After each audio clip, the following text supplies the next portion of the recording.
Have you ever heard this? If you have, listen.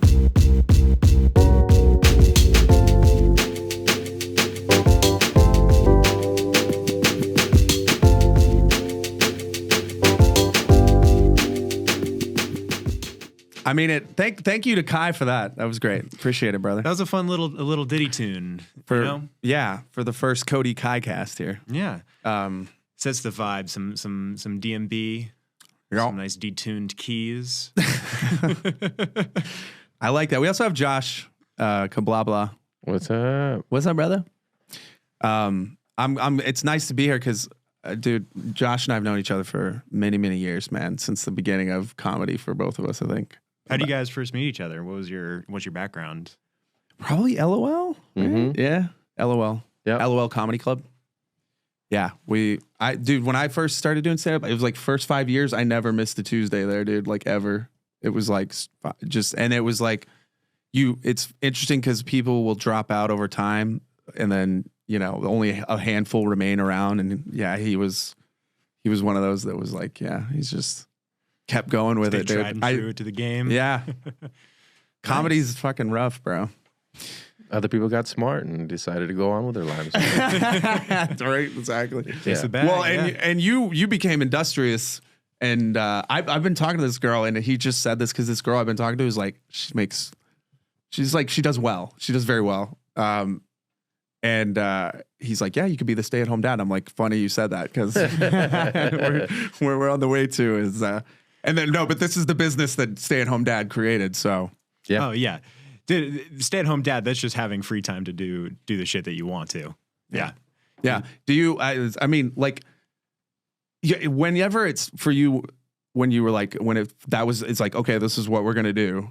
Mm-hmm. Like, was it immediately like, I've got to keep going and doing things. Because you never stopped, even though it may not be monetizing the same, or it's monetizing rather more now than it was then. But you had to stick to that program that you had, I guess, with that. Well, no, it was just things would come up where, like just, forks in the road. And it's like, okay, I can continue on with this job that I hate and it's getting worse and worse. It's not getting better. Or I can take the leap of faith and go in this direction. And the doubt is still there times 10. But what you do is you got to sell it to the significant other. Because if you can sell it to the significant other and they believe it, then you get some of that belief back. And you're like, oh, shit, maybe I can do this shit. You know what I mean? Like speaking out loud and like, they're like, oh, yeah, that's right. It's like, shit, actually, really? Yeah, exactly. Like, I didn't actually think if you can convince one person, the person who's with you all the time, then, maybe you can do this shit. Well, and then also it's like it's proof also that it like having marrying the right person, like picking the right partner to be with is like so, because she could have been like, no, that's not working, but she's like, all right, like, and then like I'd say you've made pretty good on it. Well, I mean, she's still yelling it's not working, but I convinced her on this thing about failing forward, which is just means you're failing, but it's just like as long as you never quit. And other YouTube quotes that I've got, and yeah. I never trying never fails, man. Dude. There you go. And it's funny too, bro. Is this? I knew this dude for like a month before he just casually was like mentioned his mom was Miss America. I'm like, your mom was Miss America, bro. What? Oh shit! What year? 92. She was Miss America, and having both parents in the entertainment industry, growing up in Los Angeles it's a very weird experience. Because like I was telling Cody, like there were things that were like normal to me I didn't realize were abnormal until like just way too late. Going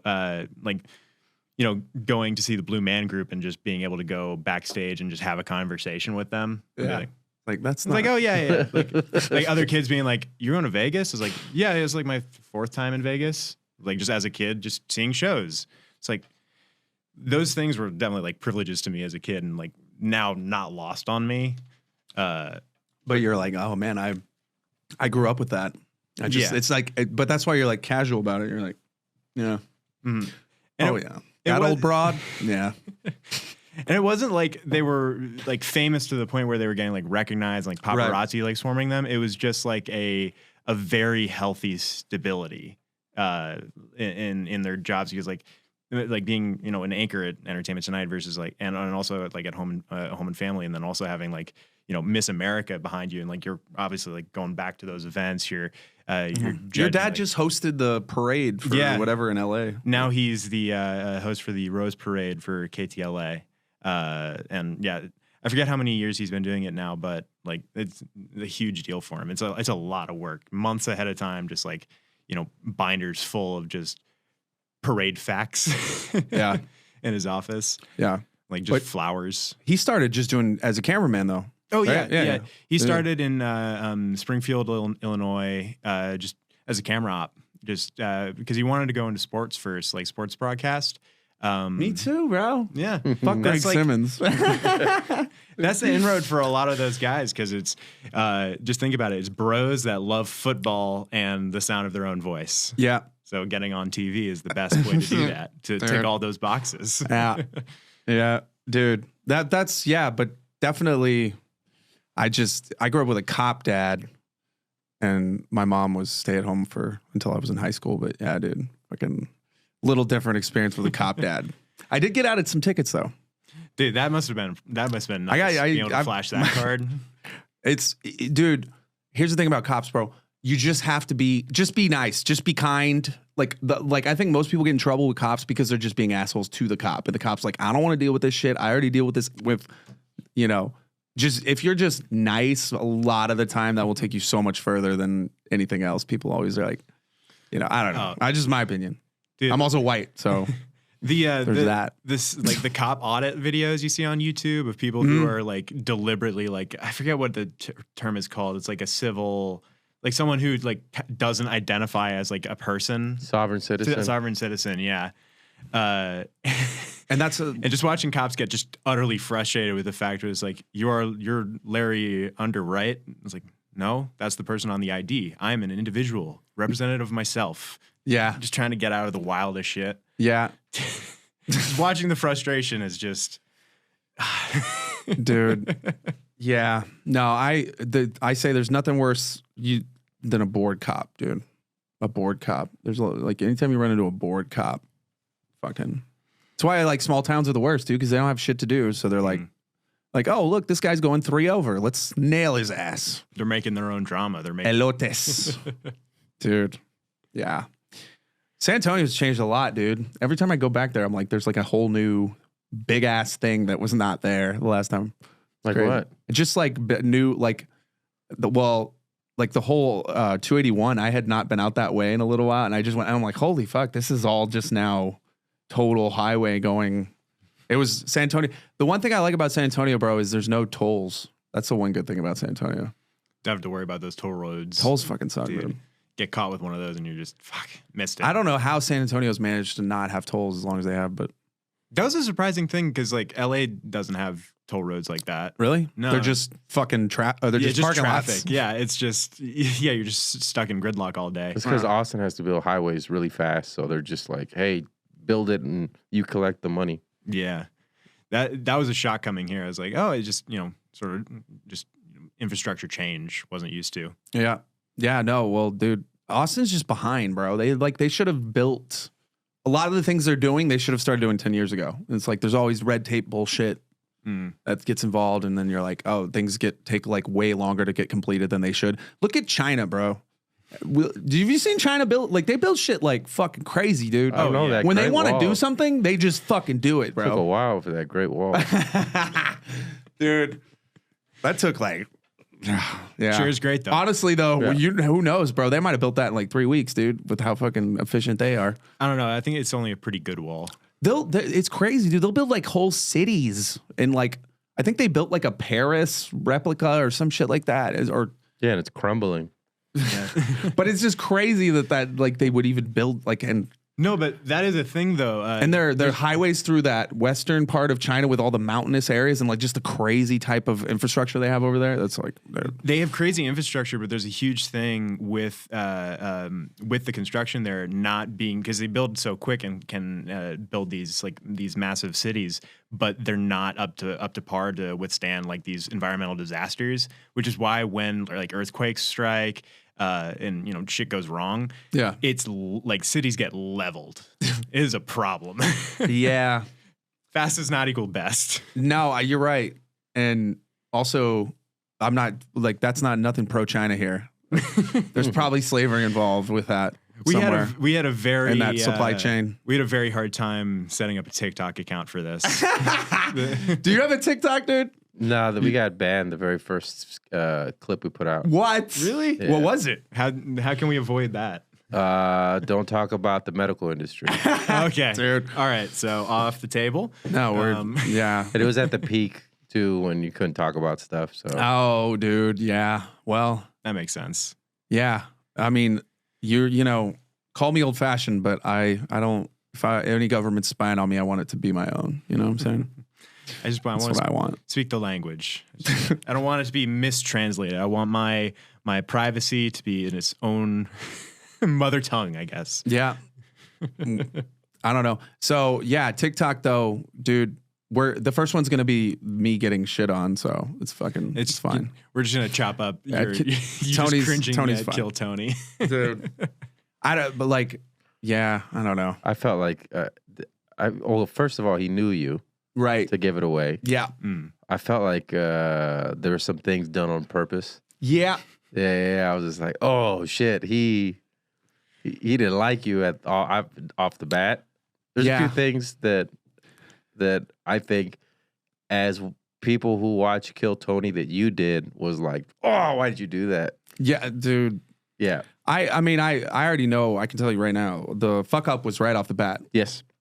And I lost their trust that immediately. There was no trust. Mm-mm. So I lost them before I ever even did a joke.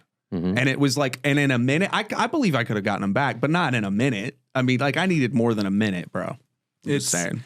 And as someone, so I saw and that. it's like in that subsequent time, which is like, it's like they're just shitting on me. They're just making it worse at that point. So what are you saying? Yeah, I saw that set before I even met you, and I didn't put two and two together. I didn't recognize you being like, fucking, that's the Kill Tony guy. That's the guy that bombed. But as a fan of the show and as an audience member, it is a thing where if you make a mistake, they will like microscope it, snowball it and carry that over to the interview, and then you're just a punching bag. Whereas if you do well, then it's, you're invited back and it's a, whole thing. Mm-hmm. So that first stumble, I think, yeah, you're right. That's what sort of sent you down that, Mm-hmm. tumbling. Mm-hmm. Yeah. No, it's, and also I think half his crowd wants to see you fail. Oh yeah. Yeah. Mm-hmm. Yeah. For sure. Cause dude, yeah. Some people are there just to have the fun of watching someone like just cringe, like just bomb on stage. You know what it was too? I should have gone the Patrice like school there. Like I'm not having a bad time. We're having I tried to keep doing bits and it's like I shouldn't have. I should have just at that point what did I have to lose? Because I'm like it's already fucked. So just sit in the stew of it. Yeah. It hurt. I felt all the feelings. Yeah, dude, I haven't felt that bad after a bomb in years, dude. In fucking years. Like just where you're, remember how like early on when you would bomb on a like something good and you would like carry that like maybe for a little while after that set before you learned how to like shake shit off a little bit better. Which how do you shake that off? You don't. Oh yeah, I did terrible this night, and then also the entire internet is going to be just laughing at me. It's going to be awful for the next good couple weeks. Well, no, it's like you get 3 weeks to know of like because it's not live. Yeah, it's not live. Did you get break the movie magic there? Did you get any followers from it? Oh yeah, I did actually. Yeah, I did, and I saw a few comments on some stuff where they're like, "You're actually." I saw some of your other stuff. You're actually not that bad. Like, what happened? I was like, Yeah, Reddit was especially bad. Reddit was ruthless. Reddit was pretty awful, dude. I really got why Rogan says don't read the comments on that. Like I was like, yeah, that guy, like, dude, have you ever done Kill Tony? Yeah. Yep. And I read the Reddit stuff. And it hurt pretty bad. It didn't go bad. It went worse than bad. It went boring. And so everybody just talking about how boring it was. I had a tag in there about shaking a kid like an Etch-a-Sketch. And so then it became a discussion who I stole that from. Was it Wanda Sykes in 2000 or was it Louis C.K. in 2008? And I was just like, they have the same. I didn't know they had the same tag. Not the same joke, but it was a tag. And yeah, I dropped the whole bit. I dropped all of it. I felt like shit. Bro. And you know who they loved? Another comic that we started with, a guy named Jake Yarborough, who bombed his ass off and then talked about doing meth, but the audience and everybody loved him. He was just so likable. You were not likable on this. It was the exact. I know. I saw it when it hit your face. Yeah. And I was just like, no, come on, because this is what we used to do. If Cody was having a not so good set, because we're performing at River Center in front of 10 people. Yeah. And I did it a couple times where I nailed it. I go, in 3, 2. Why do y'all even fucking come out here? You're gonna be, and I nailed it perfectly. Not because of what he was saying, because you could see his face start to be like, you can see it boil. Yeah. You could see it. You know, that's why I should watch my sets more often because, like, I don't want to. That's a tell. Yeah. That's something I shouldn't be showing. But also, you know, at a certain point, but what it really comes down to is nothing matters. You know, if you bomb or you do well, it's whatever. And it's like, but it's how do you move forward from that? And like, are you trying to get better with it, or are you going to blame everyone else for it's like, I'm not blaming any. I know what I did wrong. I mean, I know that the reactions to the jokes, any of the jokes I told would have been, because I've done them both, you know, other places, like, would have been different if they hadn't already been like, fucking, what is this amateur hour shit? You know, like, so, yeah. They were already like adverse to you. They just didn't want to be on your side. They were just, yeah. They took opposing energy. There was nothing you really could have done. No. After a certain point, it was just. It was just take your beating and shut up. And I'm devastated because Louis C.K.'s opener doesn't know who I am. So I don't know what I'm going to do. Yeah, Joe went. Joe's. Yeah. Dude, honestly, I'm just glad that it wasn't Louis C.K. or somebody that like if Burr, because I'm pretty sure Burr's done the panel before on Kill Tony. Yeah. I mean, somebody where I'm like, oh, man. It's like, it's List. It's like, all right. I mean, he's a name, but he's, you know. Being tied to Louis, though, that's. I mean, I don't know. I'm not really familiar with his comedy either, so I couldn't I don't know if you've watched. Are you familiar with him? Yeah. Any of his stuff? Mm-hmm. Yeah, he's. I know he's like Mark Normand, and I used to see those guys around New York. I mean, yeah, I was a peon at the time, so I like Mark Normand, Sam Morril. He came up with those guys.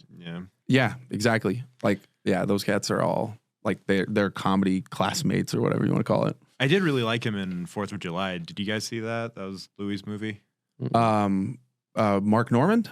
No, Joe List. Oh, Joe List. Yeah. I don't think I did. No. Yeah, he was good. It was a good movie. Checking it out. Yeah, I mean, they've only been doing it like a year or two longer than us. Yeah, really? Yeah. Shit, I didn't know that. See, and that's why I'm like, dude, it's all bullshit, bro. Because it's like it's like a big dick measuring contest half the time with comedians, where it's like, and I get it, I get that element of it, but it's like also. That's why I like musicians, bro, because they're cooler. Because music is like inherently a cooperative endeavor. Oh, this is not. Yeah. Yeah. It's like this is the opposite. Your jokes are your dick. You know what I mean? Both male and female. Who's slinging the biggest comedy dick around these parts? Would you say? I mean, Shane's here. That's yeah. I'm pretty sure he's done stuff here, right? Doesn't he record? Has he recorded stuff here? He moved here. Yeah, he moved here. Yeah. He did a special at Creek. Yep. Mm-hmm. Yeah. I was watching that. I was like, he's good. He's good. Yeah. Like you're like, yeah, he's good. Because he's just got his style. He's like a dude that doesn't need like the Rogan association for him is great for him, but he would still be popular. I feel like even without that, like he would still be successful. Yeah. He's just like I in my opinion, he's got that kind of like, I don't know.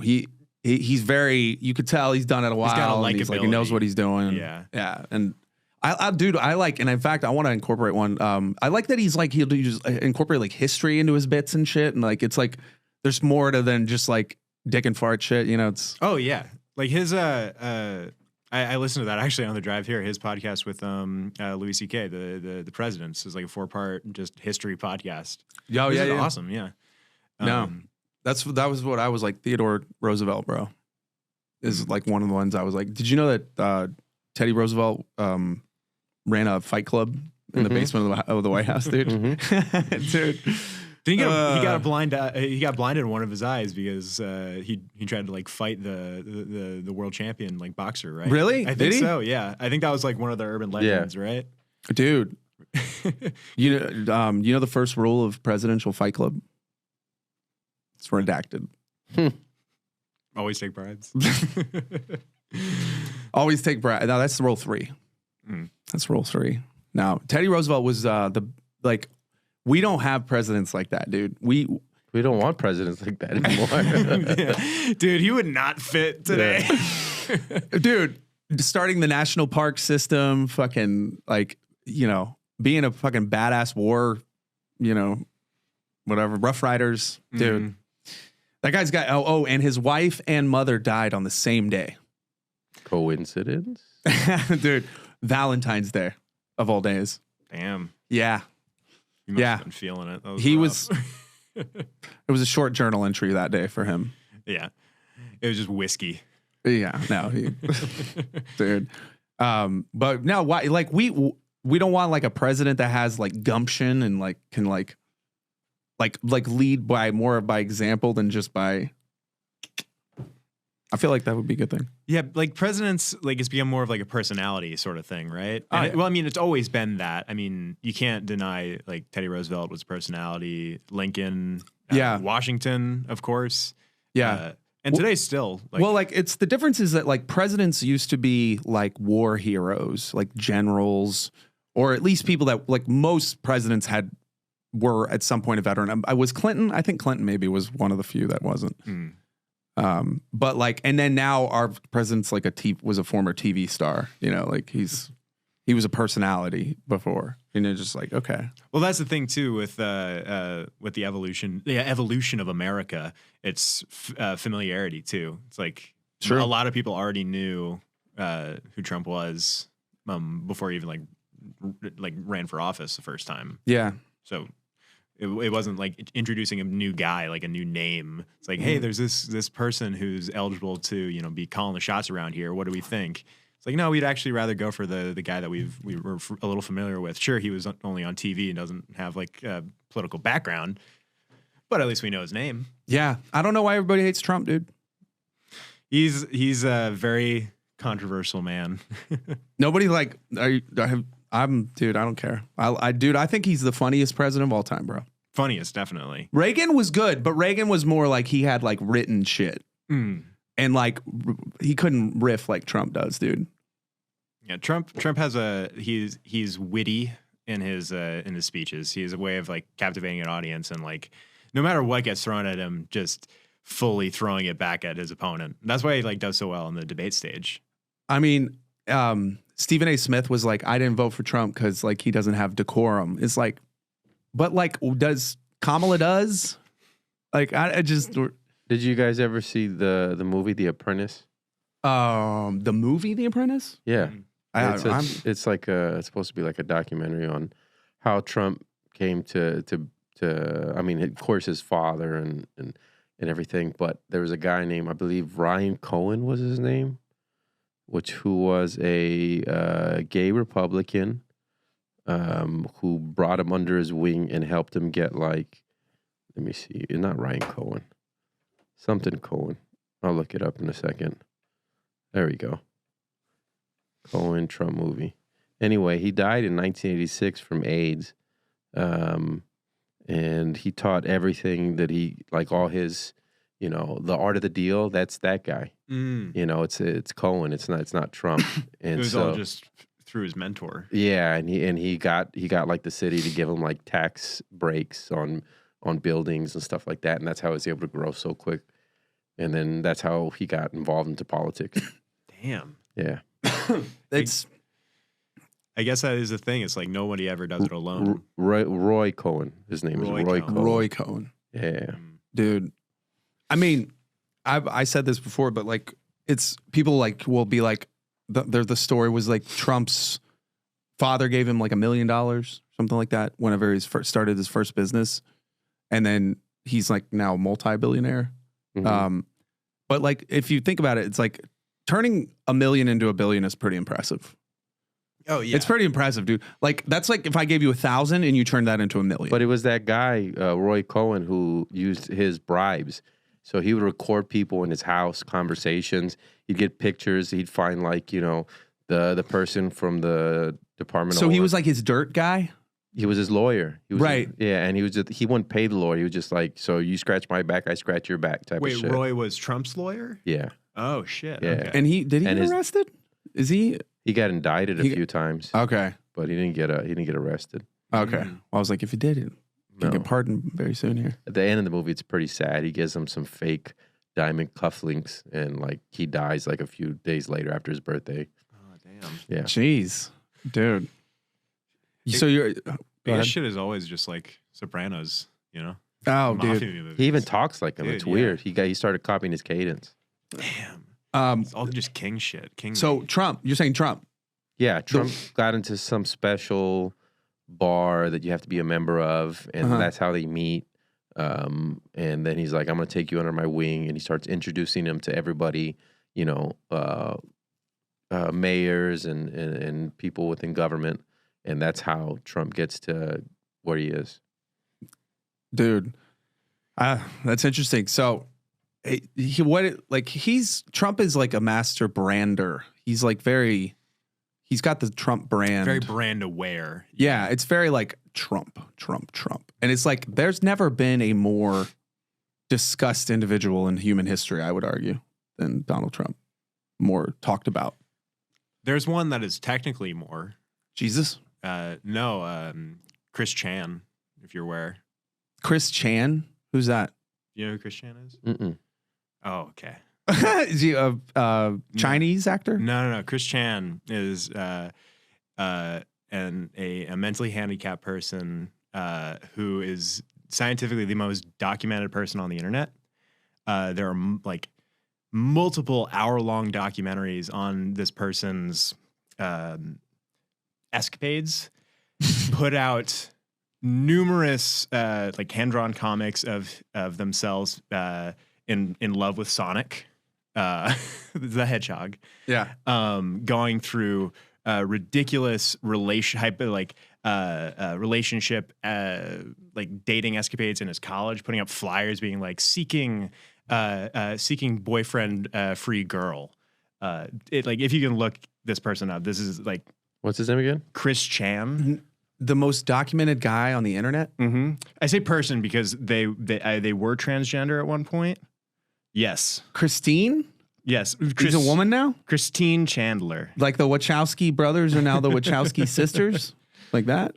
I'm stuttering because there's so much to the story, but at one point they in a effort to complete their sex change, created their own vagina at home surgically.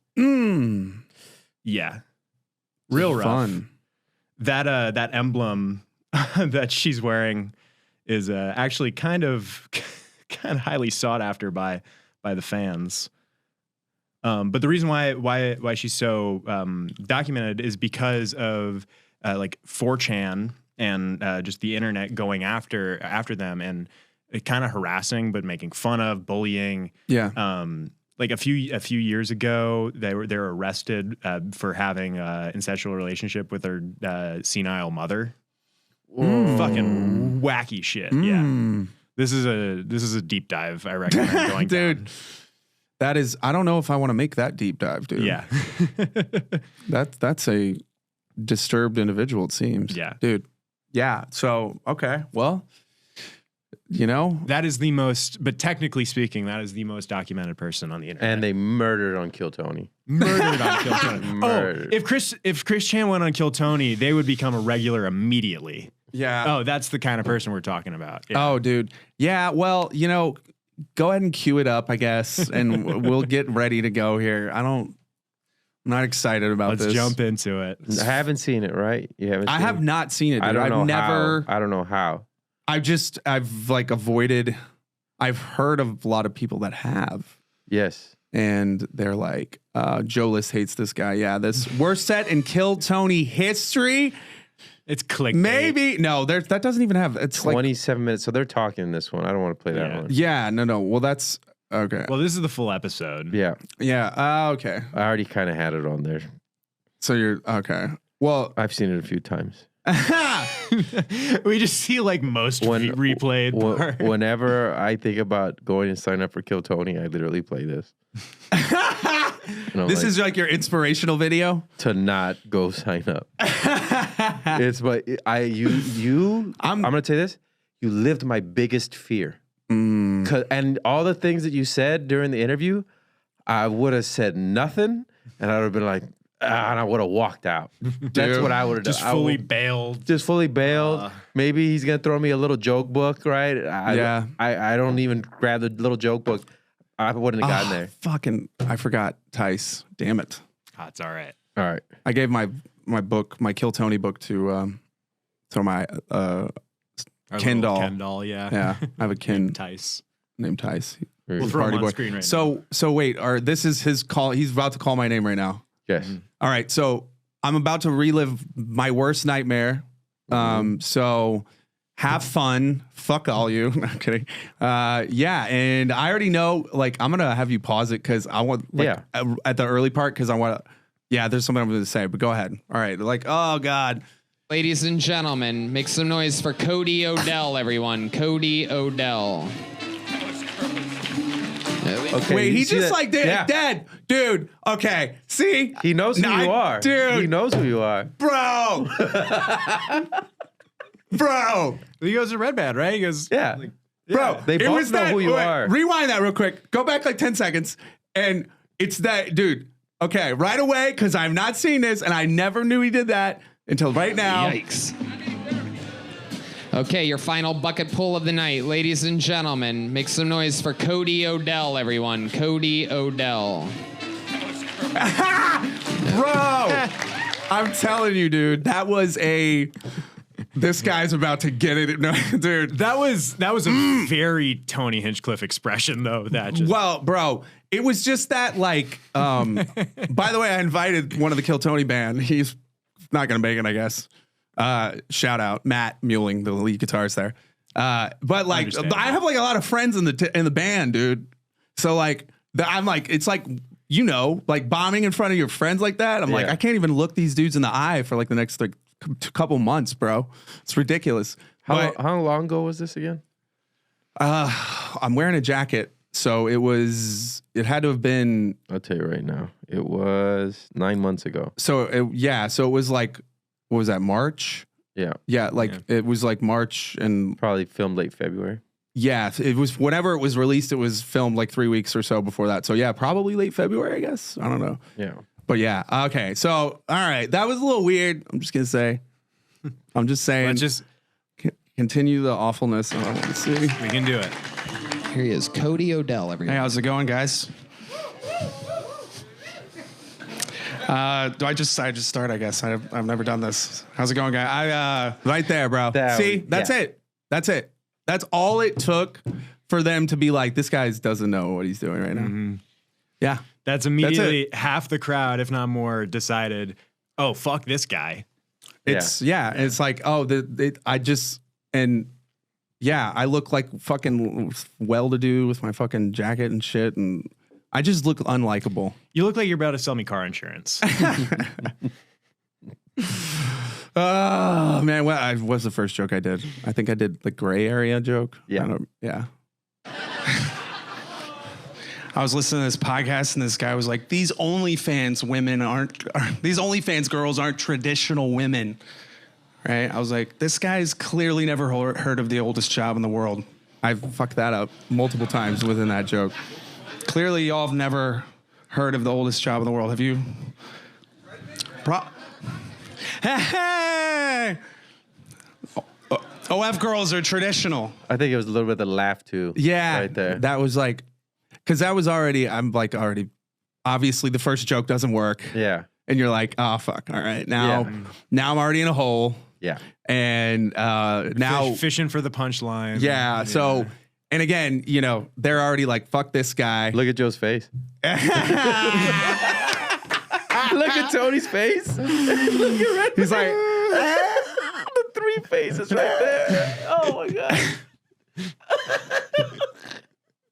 Oh man. Oh shit. all right. Man. Rough. Get this shit over with already. So I did the OnlyFans All girls joke. Yeah. And the next one's the gray area joke. I've been looking for an apartment. Oh, so they start booing you like 20 seconds Bro, in. like, what is it, the fucking Apollo, dude? Like, I mean, seriously, come on. Just like get through like, the you 60 fucking seconds. shitty people. I can go back now and say, y'all are shitty people for, it's like, I'll even give a heckler a free one before I go back in on them. Like I'm not going to immediately attack somebody, but if they pipe up multiple times, or in my case, if I tell 2 bad jokes in a row, okay. You're going to let me do one, and you're not going to like, Is this the guy you know here? which one? This guy? Oh, yeah. I know Sosa. That's Carlos Sosa. Yeah, he's having a good time. He feels bad.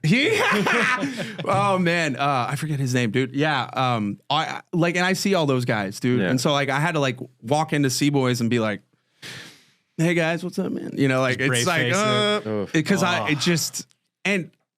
I mean, they're pros. They get it. Like, it's one thing. It's one performance. Yeah. None of that it's not a statement on anything. Dude, I'd other be than you had a bad shut-in. show. That's what it is. But I'd be a shut-in for a week after this. I wouldn't be able to see anybody. I'd just be just held up. Just fuck. Yeah, no. That's where I'm. All right, go ahead. I Gray went area. for an apartment and I saw a listing and it said the walls were painted agreeable gray. And I have a problem with that. You know, like, we don't even agree on how to spell gray. That got laughs. Right? I got some people spell it laughs. G-R-E-Y, Look at him. right? And other people spell it wrong. Right. Exactly. Dang, you got a couple laughs, and then Tony goes, Bro, it's like, it got laughs, bro. That's what I'm saying, though. That joke got some laughs, dude. And like, why are you here's the thing, too. His crowd is watching. They're watching him, too. So when he's like, it doesn't like, there's laughs, but like, that wasn't a reaction as if that joke got any laughs. It was like the first joke went flat on his face, but that one actually got a few laughs, dude. I'm like, yeah. Some people spell it G. bro. Clearly, y'all have never heard of the oldest job in the world. Have you? You're gonna rewatch this? No, the laughter part. OF girls are traditional, So you went, right? All right. What? you went from a boo to. I've been looking for an apartment. To laughs. Yeah. I've been looking for an apartment, and I saw a listing, and it said the walls were painted agreeable gray.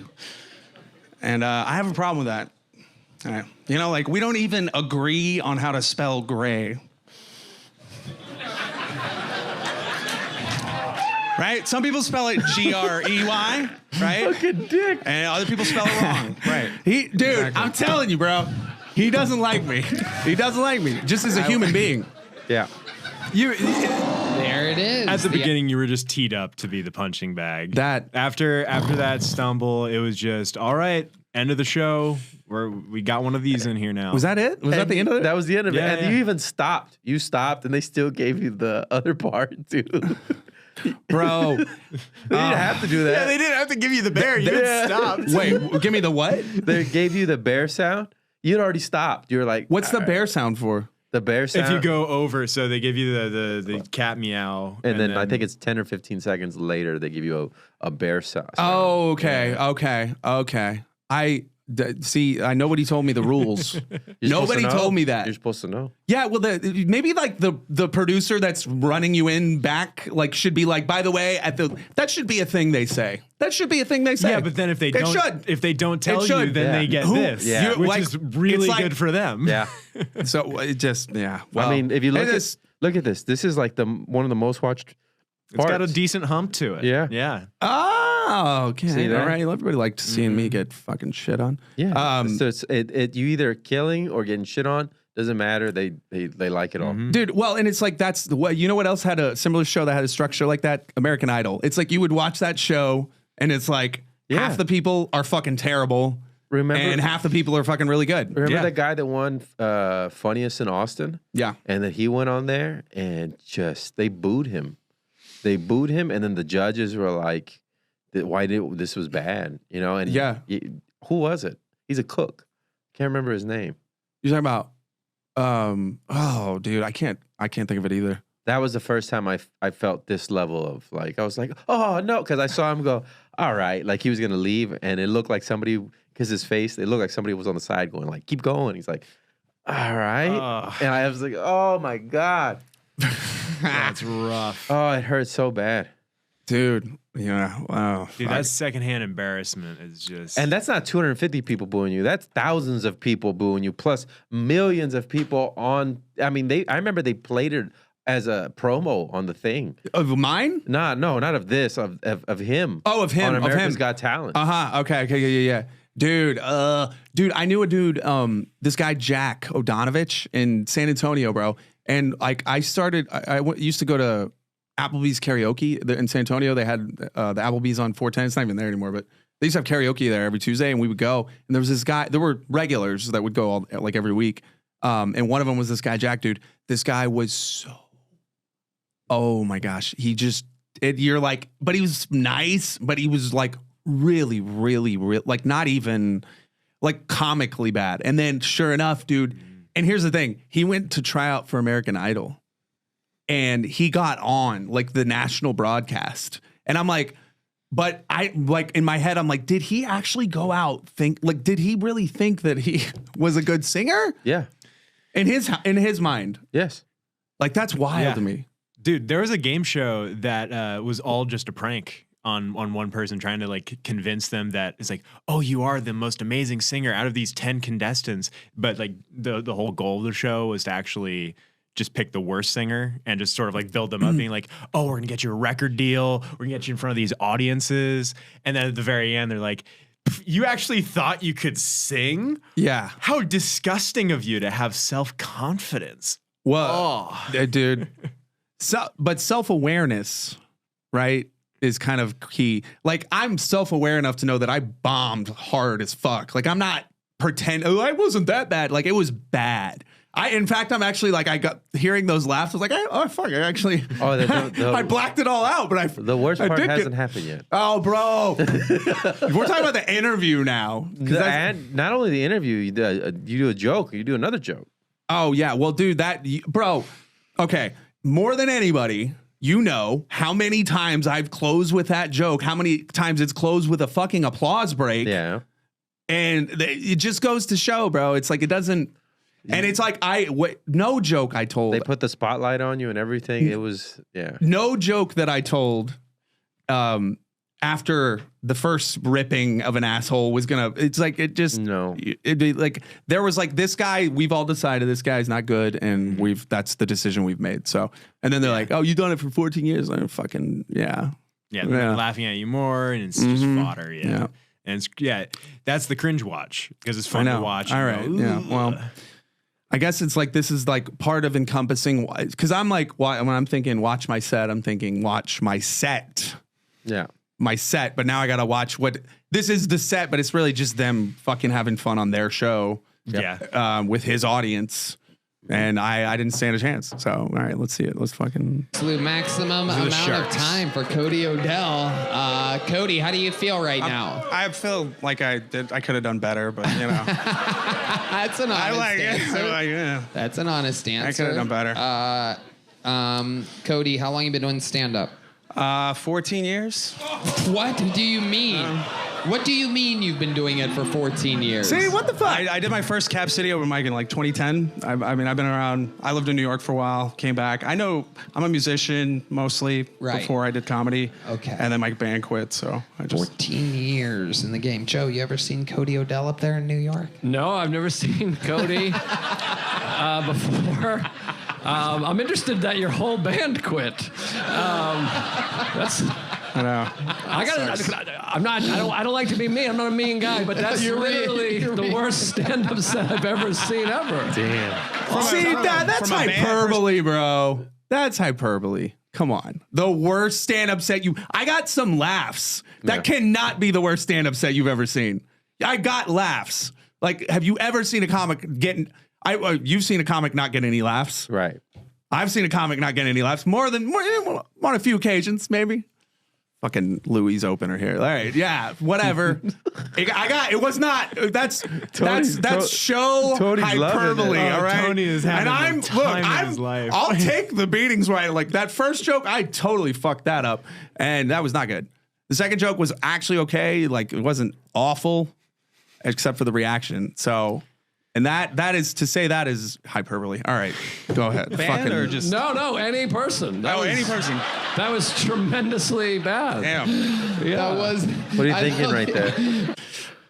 I was thinking, you know what? In that moment, actually, it's funny you asked me that. I was thinking this is all a joke, and I mean that in that it was like it all felt contrived. Yeah. In that moment, I felt like I was watching this go on, and I'm just like, and I'm the punching bag, just seeing this, and it's like, ha ha ha ha, that's the worst set of ha ha ha. You know, you're just like, and seeing the audience laugh, and then knowing it's like, yeah, and it's like that, but that was the moment where it all felt like, oh, this is just a fucking sideshow. It's just like. I'm not doing stand-up. Nobody's doing it's not stand-up when there's a band and a panel on the stage next to you. That's a show. That's a different thing. Stand-up, you've done the band guys feel bad. Look at the band guys. I know, because I helped fucking D Madness, dude. I helped him install his fucking DVD player, bro. I'm serious. I went over to D Madness's house one time and fucking he's blind, bro. Yeah, clearly. Yeah. And he needed help installing his DVD player. And I'm like, I gotta ask, what is he gonna use it for? Yeah. Yeah. Well, so I tried to install it, and then the picture wouldn't but the sound was working. I'm like, it's fine, and he's like, You asshole. yeah. I was like, it's fine, but he's like, no, I have ladies come over, and I was like, oh, okay. He wants them, his lady friend, whatever. To be able to watch too, yes. you know. So very considerate of him. I know D-Man is. He's a fucking virtuoso too, by the way. Yeah. He's a insane dude. He's a fucking great drummer and bass player, dude. He's crazy. Legend. I mean, John Dees is like, look at John. Try to be that bad. John's on his fucking phone right now. Like, I'm not good at being mean, but watch this. I mean, that was really wild. I love that reaction. Joe, that might be one of my favorite reactions to anybody doing anything ever. Like you're literally. So you would have just left? Is what you're saying right now? Would you have left by now? Yeah. As soon as he said, walked off stage. As soon as he would have said that is the worst set I've ever seen, I'd have been like, good night, everybody. You know what? I'm gonna quit while I'm not ahead. No, you have to stay. Go fuck yourself. I guess I didn't consider that is an option. I do have personal autonomy. Yeah. I would have been like, you know what, bro? Yeah. If I ever do the show again and it's the same result, I'm just leaving next time. I'm not sticking around. Like, I'm gonna be like, it's great, y'all. Have fun with whatever you say. I don't want to hear about it later. I'm seeing how this plays Bye. out. I'm gonna just call it quits. You're banned. I'm leaving the country. I don't know what you're talking about. I don't exist anymore. I'm out. I mean, what? It's only the most important stage in comedy. So, you know. I mean, currently, it's like the most, you know. It's a rough one to bomb on. Yeah. But anyway, yeah, like, come on now. There should are have. people I didn't. though, that have come back after doing poorly and then done like had like a solid set and then they're they I have a was thinking if I redemption do arc. it again, should I go in on Tony like right off the bat? No. No, No. bad strategy. Yeah, it's his court. Oh, that's a good point. Yeah, You're gonna come off like an asshole. I gotta go in though with like, You got to be self-deprecating. yeah. Well, I mean, yeah, that's what I was gonna do, Don't but I go was up- gonna go in there with your guard up. Do not go in there with your guard up. hope for the best. Hope he doesn't remember you. Just no, he's gonna remember. Yeah, me, he's gonna bro. remember you. He's gonna remember, dude. I was hanging out. We should bleep that out. I don't want that getting out there. The name of it, the name of the place I'm talking about. But that place, yeah, he would come through and hang out there all the time. So like I hung around him and like he would bring whoever was on the panel. Yeah. And this was before they moved into the mothership. This was when it was still at Vulcan. Yeah. And then once they moved over to the mothership, like they just kind of don't come around much now. But yeah, dude. So I like, yeah, he knew me. He knows who I am. So, and I've never been anything but like fucking nice. And he's also seen me sing. I said it again. Fuck. Mark that. What's the time on that? What's the time? In the 51-minute range. 51. All right. Yeah. Like you're cracking up. That was unbelievable. Cody, I think I've seen you around town playing music. What do you do musically? I'm a drummer and vocalist. You're a vocalist? Yeah. Okay. Can we do like a song that you can a song? that You these know why guys you can don't want me do? to play drums? We can do what? 'Cause he knows Sir you're do? good at it? You guys Because he knows wanna I'm do? better than him. This is going to be one of those moments. Actually, he doesn't know where I'm you better than him, but I realize am. This guy should never try stand up again. I'm excited. This is one of my favorite songs. I'm excited. Can we make a deal real quick before we do this? Because I could tell this is going to kill. I'm going to do the opposite because I See, am he doesn't in want me full to succeed, control bro. and the creator gets of the worse. show. I want to do the opposite of what we did with Roy Mendoza. I think that if you do great, you should retire from stand-up comedy. Do we have a deal? Can we possibly retire you from stand-up here tonight? I was literally sitting over here in this bar, and I was thinking like I sold out the love of my life for comedy, and then I came in here, and this was it's Hold on, fine. that- I this don't is like. I'm just compelling. like. Hold on, Cody. Stick with me here. I gotta do it. I guess it's like infected me. Stick with me here. When you say you sold out the love of your life for comedy, what exactly do you mean? Because I think it's the only thing you're ever going to sell out in your entire life. I just like pursuing comedy. I did it like She like left wholesale. you because of that. Well, I became an asshole, so I ruined the relationship. How'd you become an asshole? Going out till like 4 o'clock in the morning in New York City, getting fucked up. And Wow. I quit drinking like almost 2 years ago. So It's something you'll never stop doing is stand-up comedy. Like one little I'm gonna do woo. it because I love it. I Fucking I don't drunks. care if I make it like in a other sense. shit. I know I'm funny. I may have not had This a good is the set part tonight, right but here where there's you- been people that have had a great set and then they fucking suck. So you guys are great. I love y'all. Thank you. But yeah, I mean, it's I was way too positive, man. Enough to not get I bad. should've been on more you know, negative. this Hold on, happens to Cody, me. stick with me here. Yeah. I don't want you to have a mental breakdown live in front of a million people. I'm going to help you through this. When you say there's people thanks, that have man. had a great set Really and helping then me. they suck, you mean like they only have a minute of good material and then they come back and it gets rougher? I'm saying like I've seen somebody do it for like 4 months and murder a room. But then I've seen somebody do it for a long period of time and like might just not have a good set. Right. Kinda Pause how it that. goes. Worst set, Joe. You know, the first night that Richard Pryor recorded live on the Sunset Strip, Yeah. he bombed Right. hard, Yeah. hard, like jeers, epic bombing, kind of like what you saw right there. And then he came back the next night and did like the best special of all time. That's why I say like one of the best specials of all time. It's just I'm the fucking punching bag. It's fine. Yeah, that's the point you're making. It's like doesn't matter how long you've been doing it, you can always have a bad set. Yeah. And I mean, I'm surprised to hear that you didn't like your set was it like, okay, so like before we go on here, because it's fine. Like, what, did you get any laughs on your set? Like, Yeah. So like there was just their commentary and were the laughs good laughs? Were they like, okay? Were they like, No, they were good laughs. They were good laughs? My minute went well. The interview was boring. He just asked me about, he didn't go in on me on anything. Yeah. I seemed just like, I don't know, it was just boring. It's just, what do you do? I do this. It was very like milquetoast. Just nothing very, yeah, exactly. very surface Yeah. level. Yeah, and people were upset that they said I had a real arrogant feel but what I did was I was watching him destroy everybody, and he did this at the home club, my home club at the time, Laugh Out Loud. I was like, fuck that. He ain't tearing me a new asshole. And so after my set, I grabbed the stool. This is when Jeremiah's still on the show. And so the band would talk to you too. I grabbed the stool. I put it all the way to the back of the stage. So Tony and Red Band are here, and Jeremiah and the band are over here. So when they talk to me, they both got to look towards the middle. And I kept addressing the crowd. And people are like, I was trying to steer it, which... No, that sounds like a smart move. It wasn't, though, because basically I was killing any momentum of the show, and I should have just let him make fun of me, and then I could say something funny back. But instead, I was just like, no, no funny will happen now. We'll be serious now. It was bad, bro. Yeah, dude. No, there was no funny happening, and I did fucking dude. I'm telling you, man, and I'm glad you're here because you can attest that you've seen that bit work. I've seen that bit got me noticed from Paul Verzi. Like back in the day, it was that bit specifically. That's the bit he told me. Like, I like that joke. Yeah. And like ended up getting me like indoors I never would have gotten into. So the bit is not, it's like. Well, you went off the bat and you said, how do I start? They hate that. Yeah. They talk about on the show how they hate that. Yeah. They already know who you are. Yeah. And they're like, oh, well, and that, it's dude. like, he's doing the faces. And then when you said other people come on here and they suck and they have a good minute, that was when he was like, "Oh, fuck you." That's when it really turned. That's when I paused it and I was like, "Why? Why did you do that? Why did you do that?"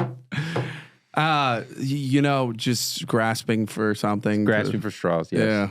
Yeah. Yeah. Ultimately. Because even Joe feels bad for you right here. Look at him. He has both hands on the mic. Like, yeah. Oh, fuck. Well, it's because I'm refusing to I'm just taking the beating, but I'm trying to be cordial in my. It's like, yes, beat me.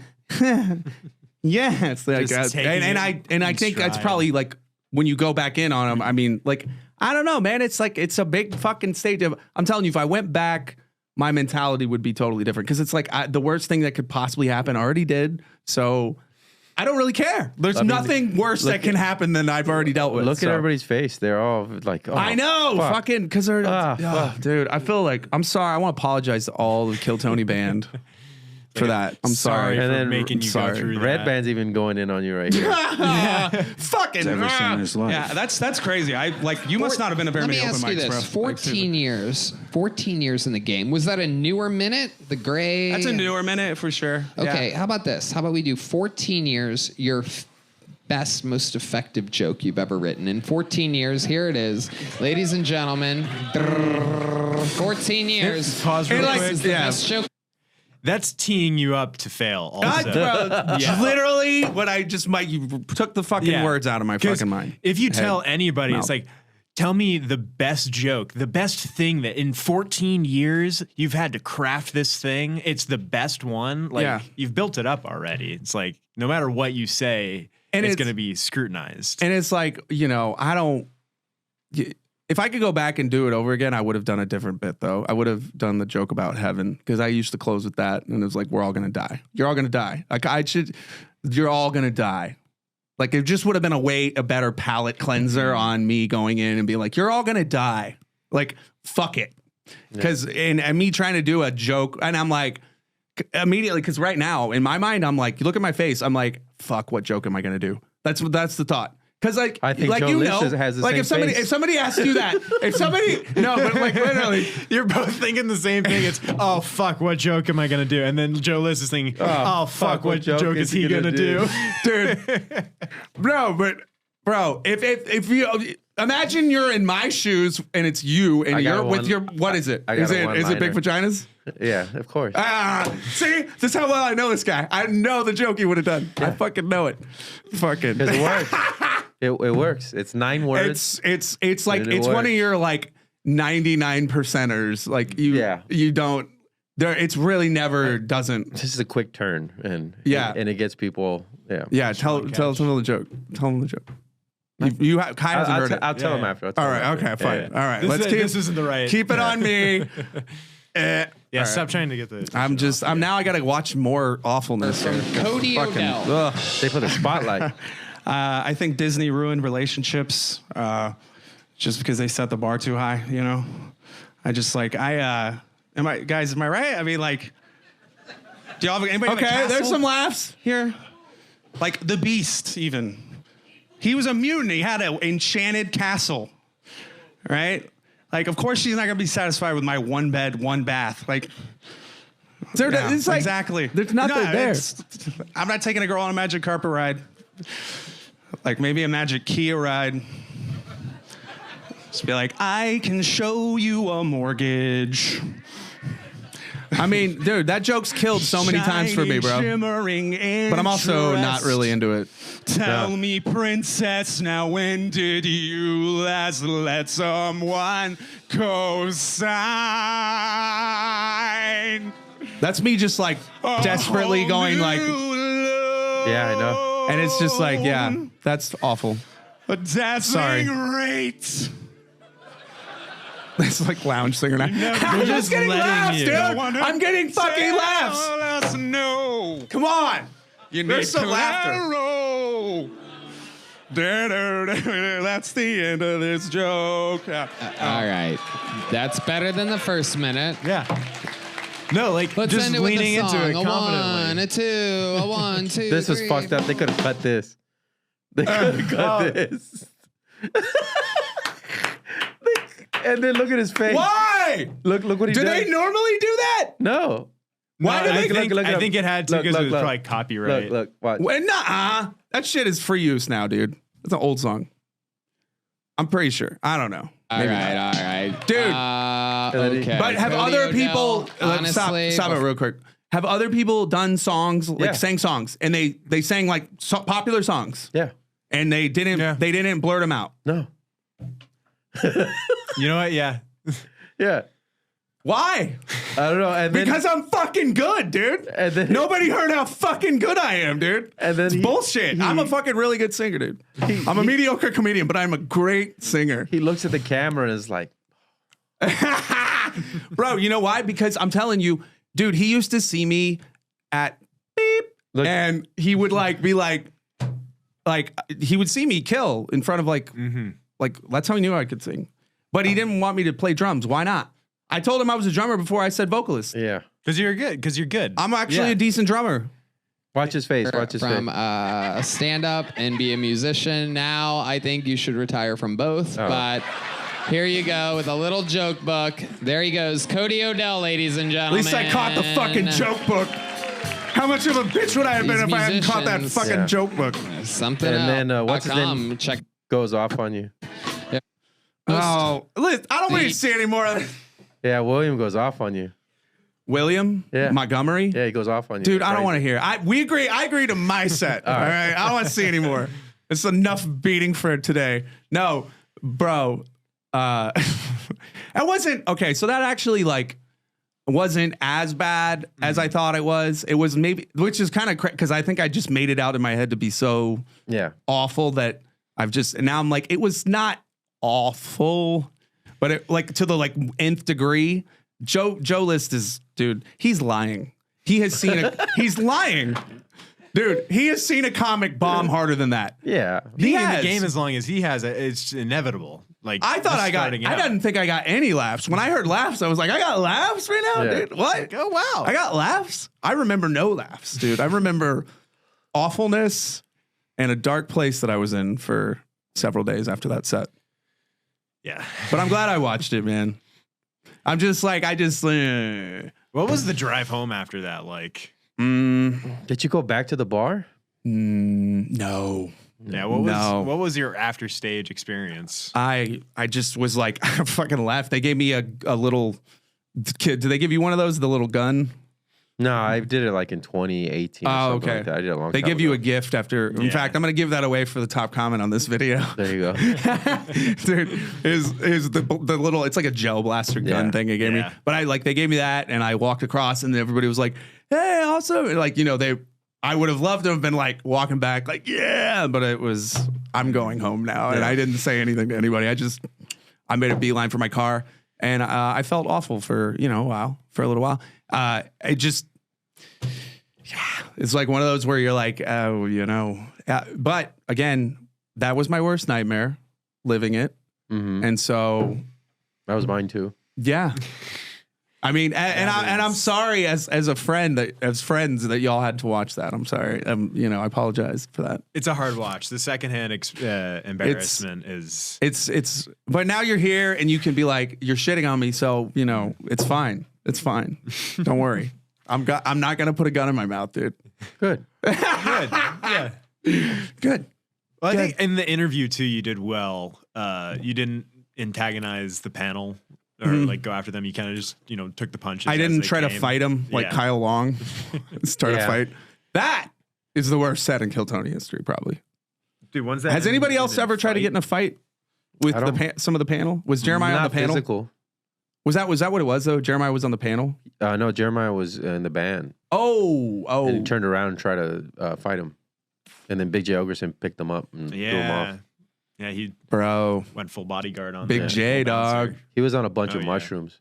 Yeah. Kyle was? Yeah, he said in his set, right? Okay, yeah. So we know him. We know him from like way back in the day. He used to open mics at Rivers at LOL, like in like 2011, 2012, somewhere in there.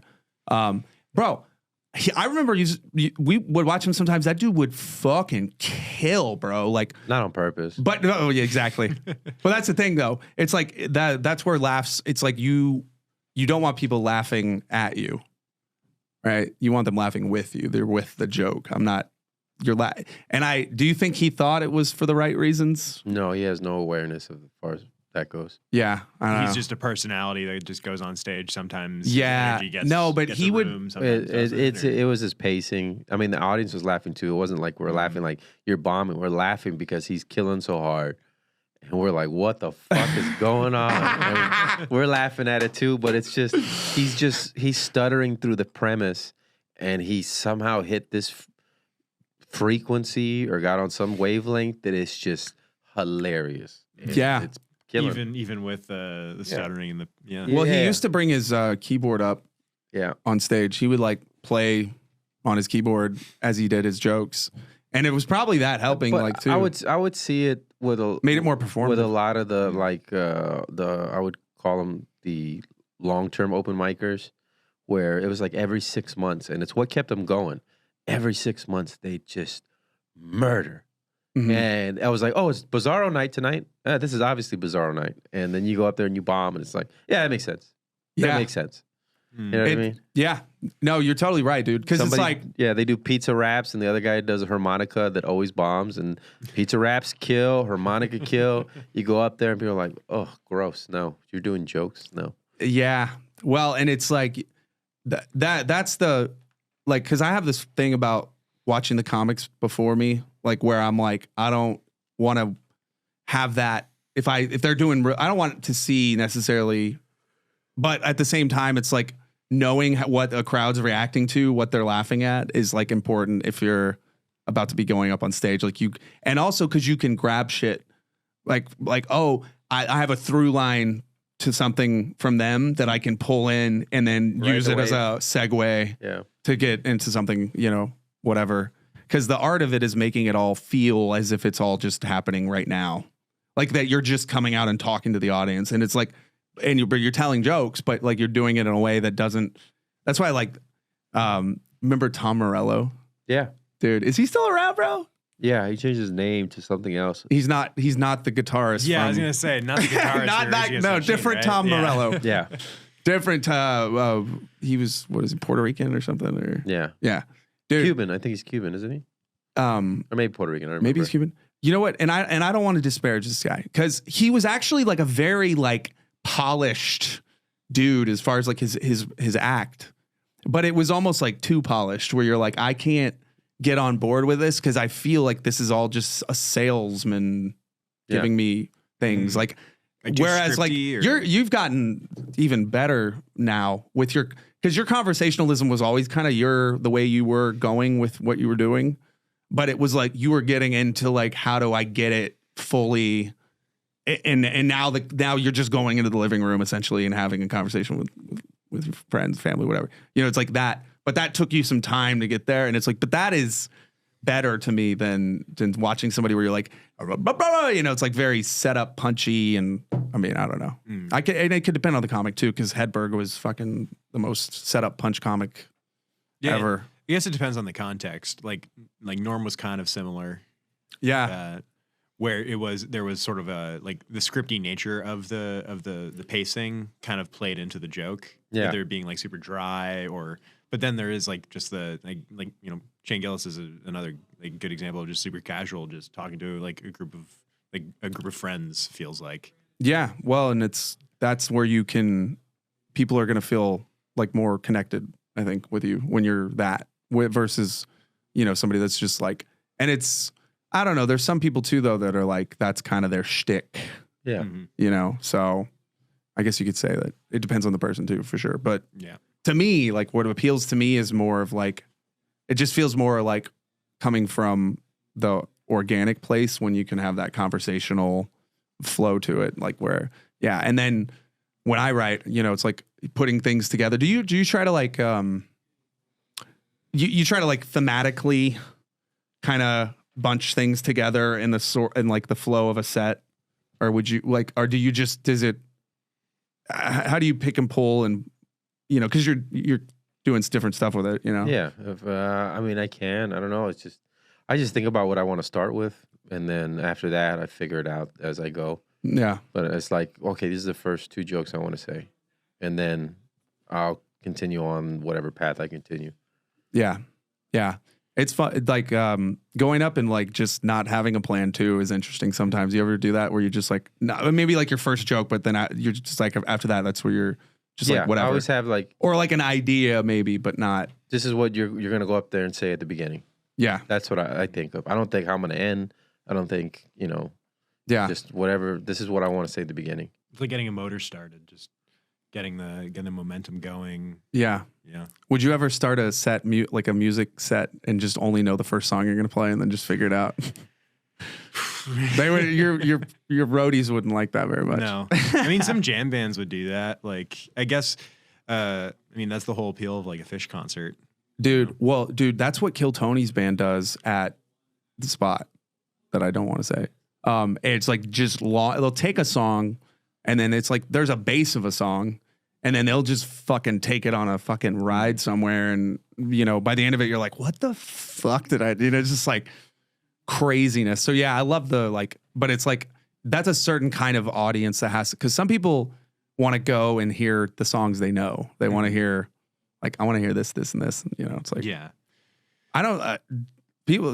For comedy though, I feel like that's weird if you're that way with comedy. Like, no, if I went and saw a comedian I like and they did all jokes only jokes I was familiar with and that I'd heard before, I'd be kind of bummed out because I'm like, I kind of wanted to hear some new stuff, like one or two or like a couple like big hitters for sure, but, right? Fresh stuff, I guess, is always the appeal in comedy. Sure. Yeah. Well, that's what makes it difficult too, because like whenever if you get to a certain level and you're putting out specials, it's like you're burning, every time you put out a special, you're burning. If you're trying to do, which Seinfeld's a little different though. Seinfeld, I feel like he's like, a lot of these guys are like every 2 years specials, and Seinfeld's like, no, every 5 years is what he says is what it should be. Just because of like the frequency of burning that much material, or he believes you can't write, which I don't know. Because have you seen like there's like again, I don't like to like want to shit on people here, but just certain comics where you see them and like they'll come out with like a couple of fire specials, and then they'll get a lot of heat, and then like they'll come out with one and you'll be like, that was it was like a little step down, and like I'm ashamed to say this, I felt that way a little bit with Burr when he came out with the one that was in black and white. Yeah, the one where he closes out with the helicopter bit, and the helicopter bit's amazing. No, that I thought that was the best bit on the special for sure. Close it with it too, which was makes sense.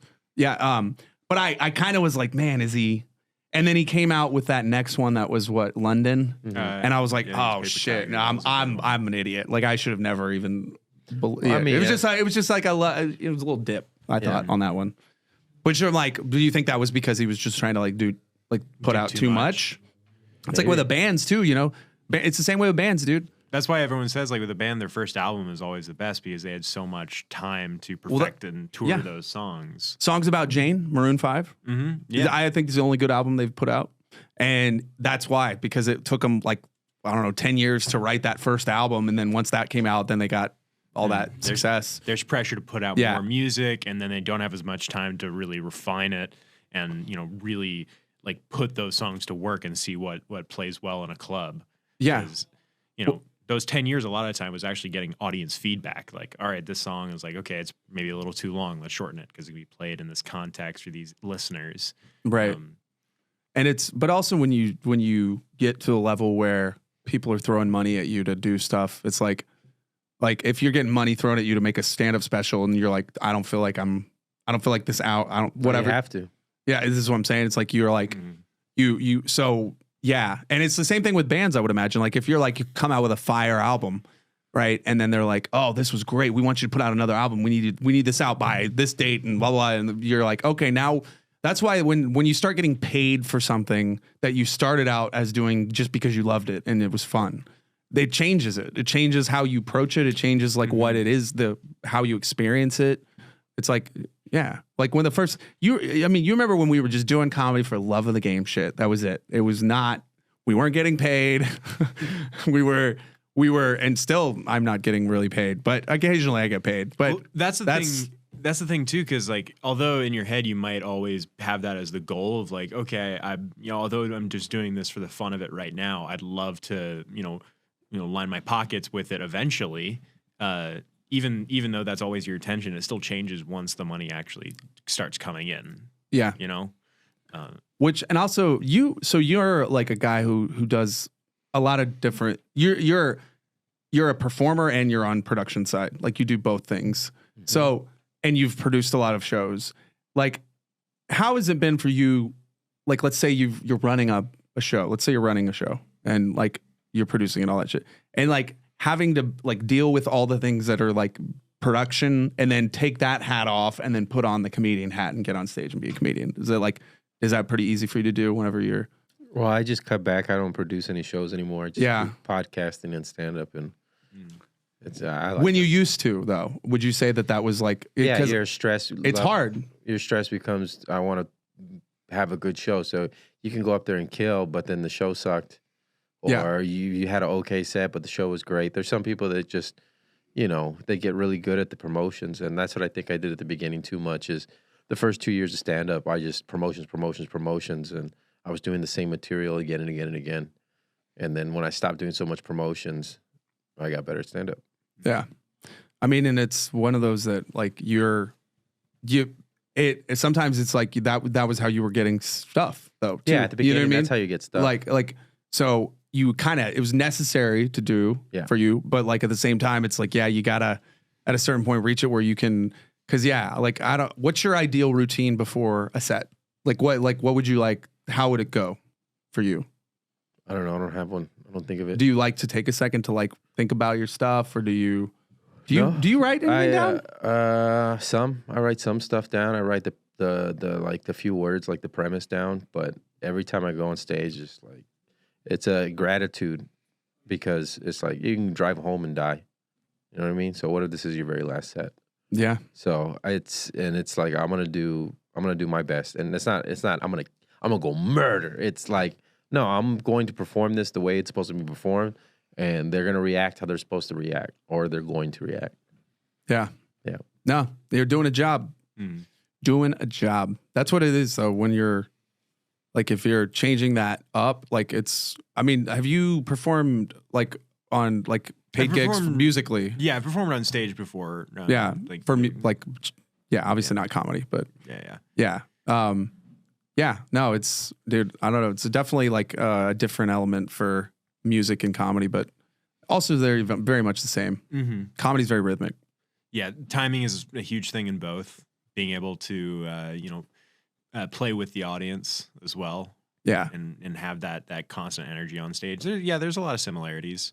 For me, a big one was trying to like get over that like on stage handicap where, the minute you're on stage, all of a sudden, the stuff that you've practiced, in your bedroom for hours and hours a day becomes infinitely harder. Mm-hmm. Playing guitar, drums, like whatever. Like, do you feel like it's the same way with comedy? Like, if you come with a premise and Comedy's that unique art form that you can't practice anywhere else except on stage. Yeah, that's what made me think of it, because it's not like, you know, you could take a joke to your friends and I mean, you can write, but yeah, and you can structure and, you know, figure out the right wording and pace, but it's not until you take it to like an outside audience that you really, I guess, get feedback of whether or not it actually works or not. yeah. Well, and also figuring out, like, I would watch, dude, Josh, you would do, like, I would see you like take a bit and like just wring the fucking funny out of it, just like, you know, over time. So it would like start, and it was always funny, but it was like maybe he's like, and then you're just like, and it's like where all that funny comes out, and like, okay, this is what we have. This is what's left here.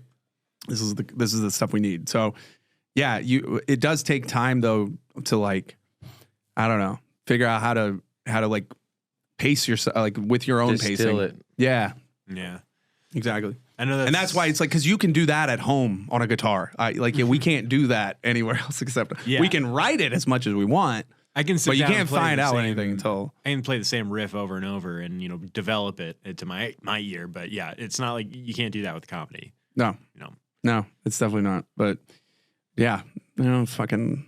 Sorry, we at 6:30. Well, do you have anything else coming in? No, just gonna get ready for the show. Oh, what time is that at? I think it's at 7 or 8. Word. Yeah, it's either 7 or 8. what are you at time wise? When we We're at gonna hour start? 22. Hour 22. Pretty good. That is a good amount. Yeah, man, I'm excited to be here, dude. It feels nice to be here. You were right. We were talking before coming here, just being in a studio context, because we've recorded a couple casts just at Cody's apartment with our own little setup, just to sort of find the rhythm of it, you know, find our talking points and our chemistry.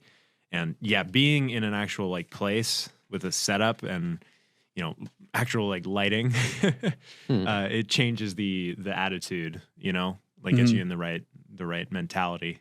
Yeah. No. And the by the way, that segment, that was the Unforgiving Minute. An unforgiving minute. Yeah, we didn't tee it up beforehand. Did I tell you that? I don't know if I told you that. It's from a poem. Oh, okay. Rudyard Kipling. It's called If, and it's like if you can fill the unforgiving minute with 60 seconds worth of distance run, then yours is the earth and everything that's in it. And what's more, you'll be a man, my son. It's great. Like to a son, you know, obviously to his son, the poem. But yeah, the Unforgiving Minute. Yeah. A segment we will bring back on our cast. So Yeah. we will keep our eyes out for those unforgiving minutes. I mean, that was definitely my most unforgiving minute, probably ever, in terms of just, yeah. Of just It's hard. battery, ruthless battery. Mm-hmm. Yeah. Yeah. But you know, hey, You're handling it well. I'm here now. We had fun, didn't we? Y'all, maybe. I'm just happy to know I got laughs. I'm just happy to know I got laughs. That's all. I was like, I got a little bit. I didn't get much, but I got a little bit. We got some chuckles out there. You Yeah. got the audience, you know, sort of split on your side somewhat. Yeah. But- And now I don't ever have to watch that again. I'm like, I did watch it though. You're supposed to watch the tape. Do you record yourself, dude? Yeah. Yeah. Like video. Sometimes video, mostly audio. Yeah, I think there's a difference though, for Yeah. sure. For sure. Because when you get that video, you can literally see, like you're talking about my facial expression. Like I can't see that on a audio recording. Yeah. So Yeah. Yeah. The expressiveness of it is a thing. Mhm. You know, your body language, like all of that plays into how the joke is taken. Like there have been, you know, specials that I've listened to, like that are, while I'm doing something else or like on a road trip or something. And then going back to actually watch it and sit down and see what they're doing on stage, where I'm like, oh shit, like that joke's actually a whole lot funnier because of the way they're physically delivering it. yeah, it's a lot of it. And also just jokes don't necessarily work the same all the time. Mm-hmm. You know? So like sets, like multiple sets a night sometimes where you're like the same jokes on different sets work differently. Like, and you're like, which one do you trust? Which like we're like, and then it's like that's when the tape's good to go back because you can really compare Was there any difference in just any of it? Because it's very, like it can be, like you said, like that's what the thing about funny, dude. It's not just what you're saying. It's a lot of other things. It's your facial expressions. It's so much of like like Patrice was a perfect example of like the kind of comic where he could do so much with just just like a cringe face or something. And he's not saying anything. So like, I think that's what people don't understand is like, obviously a good joke needs to be written, but like a lot of it can be in how you present what you're saying and using your nonverbal cues to create like, or just act out little things that create like a more vivid picture in the audience's mind, you know? Yeah, sometimes just the punchline is alluding to it, you know? Right. Like you don't have to spell it out for the audience, but just, posing it, leaving the pause, and sort of having a curiosity to you. Like that's what gets a laugh. It's not the words themselves. Right. No, but it's definitely like nonverbal. They say nonverbal communication is like whatever, 90% or whatever.